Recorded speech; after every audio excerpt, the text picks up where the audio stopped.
I'm Natalia Ottenreith. Have you ever tried something new just to give it up a week or two later? Have you ever watched your team lose motivation and engagement in the midst of a big change? Imagine if there was a model that could give you clarity on what's happening, advice on how to best deal with it, and tools to manage your mental game in the process. Actually, you don't have to imagine it. I'd like to introduce you to the J curve. As a coach, someone who is in the business of change, I use this tool a lot. The J-curve model was explained by Gerald Jellison in his book Managing the Dynamics of Change. It's been tested at many companies you may have heard of, like IBM, Chevron, and 3M. In its essence, the J-curve model is a platform for dealing with the human dimension of change. After all, isn't all change human change? So here's a simple illustration to get us started. Let's say John likes to play golf. Do you know what happens if he decides to hire a coach? You might imagine that performance improves. Ha! I wish. In fact, it gets worse, a lot worse. Why? J-curve is the answer. Let's take this one step at a time. Change is something that affects performance over time. Let's assume that we start out with an average performance level. So we'll mark off average, low, and high, just so we have some reference points. Our starting point before the change is called a plateau. At this point, our friend John isn't that great at golf, but he's pretty comfortable with the routine. Then something happens. He has hired a coach. At this point, John might feel excited. Scared, nervous, or apprehensive could be in the mix as well, especially if the change wasn't his idea in the first place. As we move forward, do we see an upwards curve? That would be nice, but no. What we see is a cliff. In the business world, this is the point when you begin to do things differently, use a new computer program, or report to a different boss. And what happens when we do something that's different? Performance drops. We've all seen this before. A child falls off a bike, a new fisherman snags every branch in sight, and the first time figure skater falls a lot.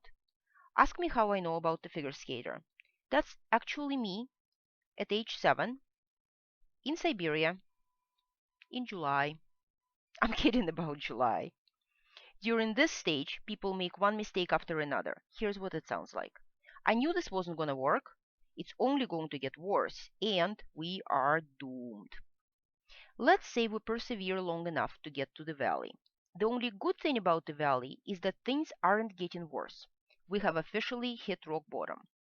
Over time, mistakes aren't as frequent or catastrophic. However, at best, this stage sounds like maybe I can, sort of, sometimes do this. A word of warning: this stage isn't referred to as the valley of death for no reason.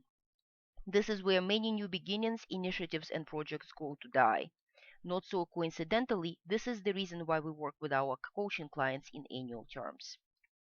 Stage 4 is the ascent. At this point, performance improves significantly. The curve is going up, up, up. This might sound like this isn't so hard after all. I'm not as horrible at this as I thought, and this might actually work. A key indicator that you are in the ascent phase of change is how you deal with setbacks. At the cliff, a setback is interpreted as a sure sign of disaster. In the ascent phase, people begin to respond to setbacks as solvable challenges. Notice that at this point, the performance level hasn't yet exceeded the beginning baseline. When it does, you will have hit mountaintop.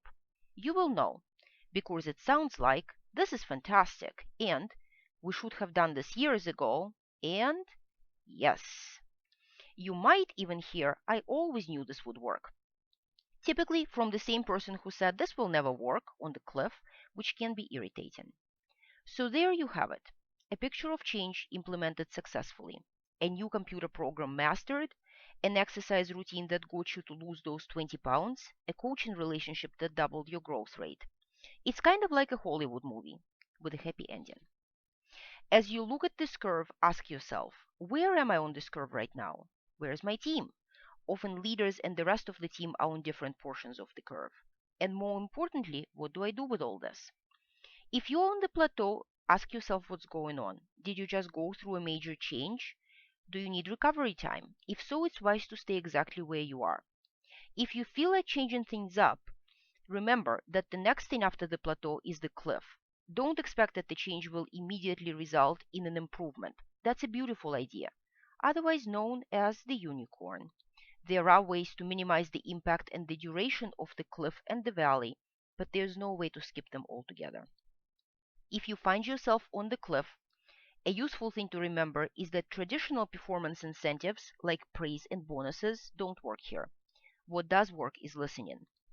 The valley is a good time to consider using incentives. This is the time to celebrate short-term wins. Make sure that you and your team plan to spend some time doing things that re-energize and renew you. Time with family, exercise, spiritual practices, being in nature, and even good old sleep. Once you are on the ascent portion of the curve, improvement is its own intrinsic reward. Same goes for the mountaintop. Enjoy, celebrate, and rest. The key to using this model is being present to where you are on the curve, making sure that everyone on your team understands the model and is prepared to recognize the initial performance drop as a normal stage in the process, not evidence of impending doom. As much as we all love immediate improvement, change does take time. I hope you find this helpful. If you'd like a PDF of this sketch as a reminder, just send me an email.